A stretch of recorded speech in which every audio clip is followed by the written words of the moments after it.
This is the electric outboard motor I built. I'm about to test it on the water for the first time, but first, I've got to show you how I built it.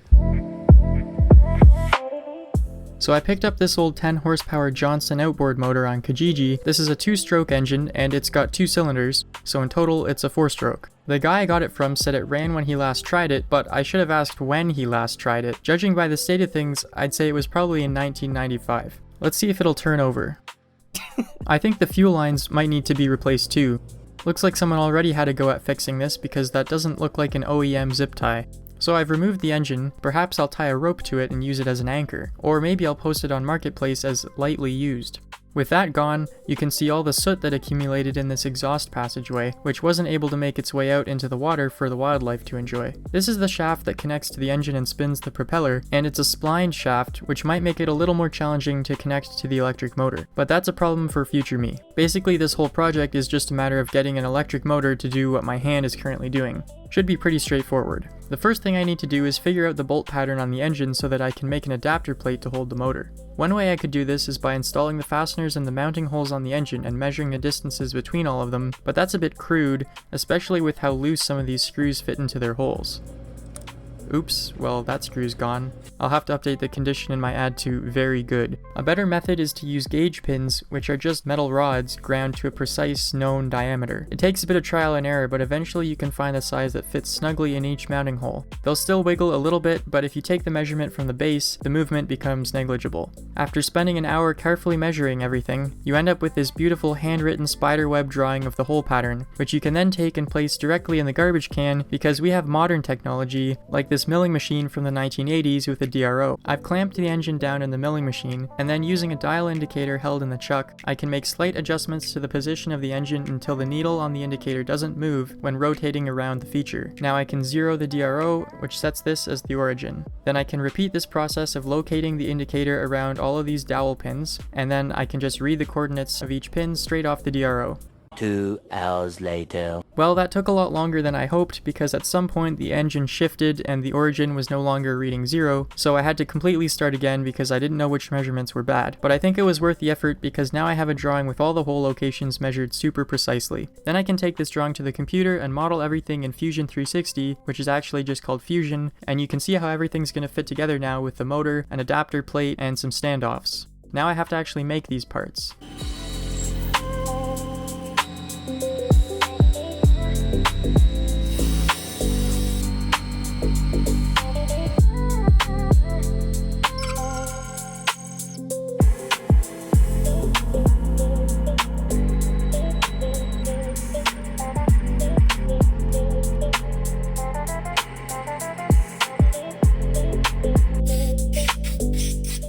I was thinking it would be really annoying to have to make a splined adapter to connect this shaft to the motor, but I think I can actually get away with just making the part with a round hole that clamps around the outside of the splined shaft, because there really isn't going to be a lot of torque transfer through this connection. I expect the motor will run at around 3,500 RPM and about 10 horsepower, which only works out to about 15 foot-pounds or 20 newton-meters of torque. A coupler like this should work fine, but I'm not going to pay 45 bucks when I can make this thing myself in half a day.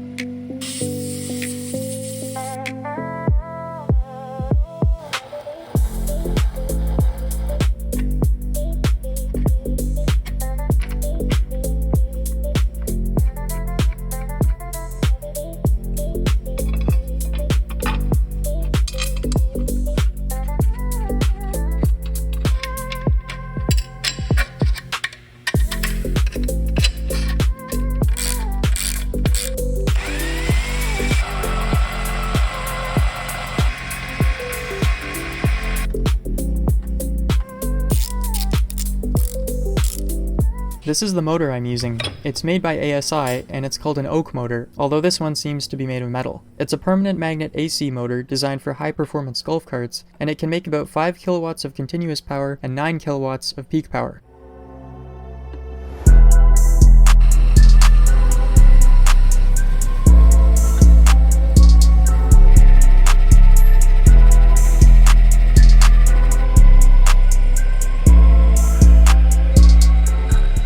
Next, I machined this bracket, which gets screwed onto the motor mounting plate at a 90-degree angle. Then I can use these super finicky little things to attach the motor controller. The motor controller is a BAC 4000, which can do about 400 amps of motor phase current and about 12 kilowatts of peak power.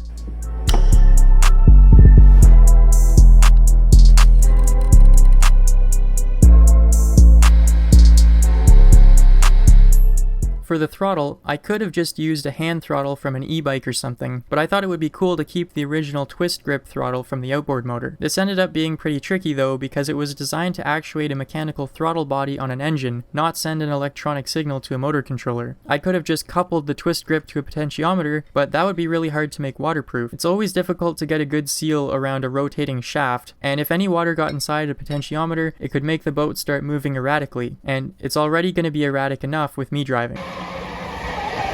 So instead of a potentiometer, I designed this custom PCB which uses a rotary Hall effect sensor to detect the orientation of a magnet. I designed the PCB in Easy EDA and got it manufactured by JLC PCB, who are also the sponsor of this video. One thing I really like is the integration between Easy EDA and JLC PCB. With other manufacturers, it can take days of back and forth nonsense to get a quote, but with JLC, I can quickly check how something like changing the stack up or board size will impact the cost without having to wait for someone to email me a new quote. But if you do need to talk to someone, they're always fast to respond. Just look at this graph. Once my design was finished, I placed the order and I got the boards in my hand in only 1 week. They even had all the components soldered already. And as is the case every time I ordered from JLC, there were no manufacturing defects, probably because they have automated optical inspection at every stage in the process. Right now, new users get over $100 worth of coupons, so check out the link in the description. Once I had the PCB, I installed it in this 3D printed enclosure. Then I filled the enclosure with RTV gasket maker and screwed the lid on, so it should be nearly impossible for any water to get inside. The nice thing about this design is that magnetic fields can pass right through plastic, so the magnet can be on the outside of the enclosure and it doesn't matter if it gets soaking wet. Then the PCB can be completely encapsulated inside, and unlike a potentiometer, you don't have to worry about sealing around a rotating shaft. There's no mechanical connection between the outside and the electronics, which makes it super easy to make the whole thing waterproof. This is exactly how the throttle on my DIY electric snowblower works, although you haven't seen that video yet because by the time I finished building it, there was no more snow. Now if only this warm summer weather would hurry up and end, I can get back to finishing that project. Now when I supply power to the throttle, you can see how the output voltage on the multimeter changes depending on how far I twist the handle. It's a pretty narrow range of motion to work with, but it should be fine as I intend to run it exclusively at full throttle. Next, I need to configure the motor controller to work with my throttle and the motor. The program has a feature called Motor Discovery, which automatically spins the motor and determines its characteristics like the Hall sensor table. Next, I set the maximum and minimum throttle voltage based on the voltages I measured when testing the throttle. I set a few other parameters like the maximum motor speed to 2000 RPM, although I'll probably increase that later, but it should be a good starting point. I guess that means now it's time to put this thing on a boat. The only problem is, I don't actually have one. So I'm at my friend's place who has an aluminum boat I can borrow. Hopefully I don't destroy it. Nice flat day out on the water.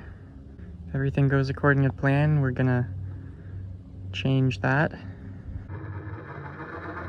Okay, it's moving under power now.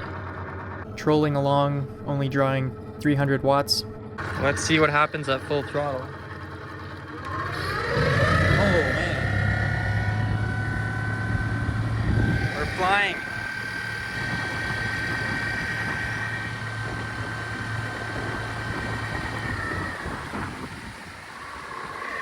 That's insane. The battery I'm using is a 51 volt lithium iron phosphate battery for a golf cart. It has a capacity of 105 amp hours or a little over 5 kilowatt hours. The life jacket is just to keep the sun off of it so it doesn't get burning hot to the touch. I've got more than enough to worry about with spinning props, not crashing into things, and the whole water and electricity thing, so I don't want to have to also worry about getting burned on a hot battery. So according to the GPS speed app, I got up to 26 kilometers per hour. I think that's about as fast as you would get going with a normal 10 horsepower outboard. So at this speed, which is about half throttle, the motor's drawing 3.6 kilowatts, which means the battery would last about an hour and a half.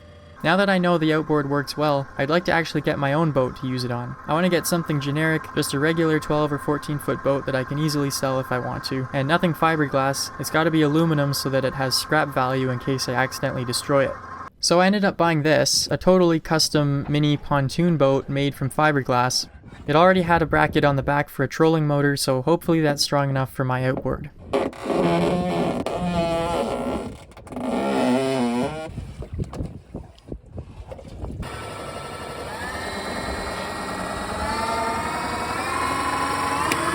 heard a loud crack from the motor mount on the boat. I hope that's okay.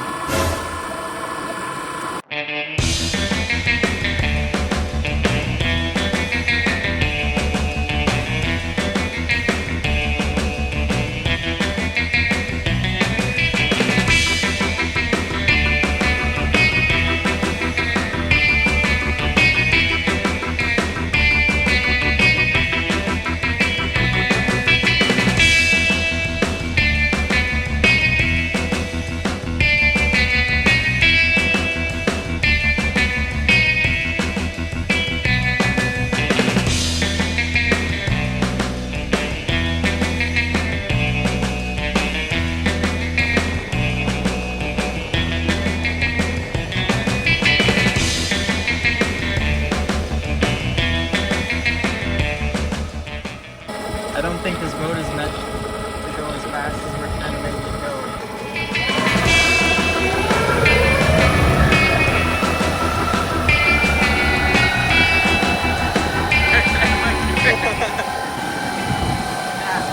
Watch out because it gets shallow up here.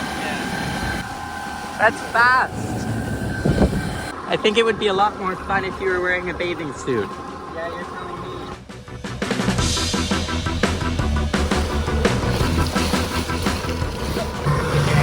Head back, not too fast though.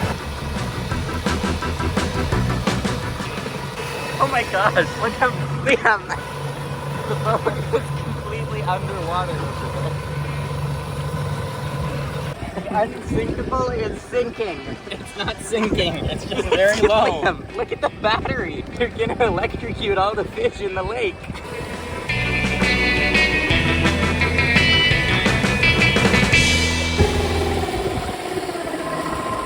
I think this boat is unsuitable for the application.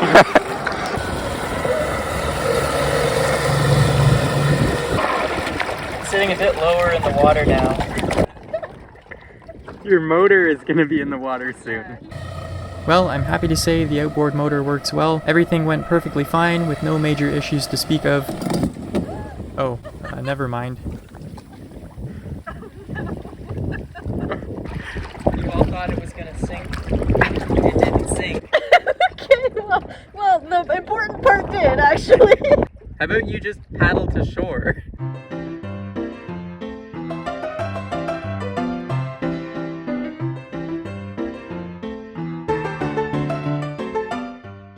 Or are you glad you brought the oars?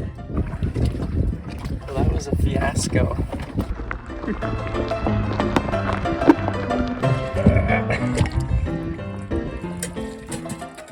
I was pretty quick to shut the power off, but the motor and controllers spent about 10 minutes completely underwater before I could reel them in. But once I got everything out, I hooked it right back up to the battery and everything still worked perfectly fine. Good as new. I hope you liked this video. If anyone wants an electric outboard motor, well, you'll have to build your own because mine's not for sale. But do hit me up if you're in the market for a fiberglass pontoon boat. See ya! Oh, there's an ant on board. We're only licensed to carry 2 passengers. Looks like you gotta get off.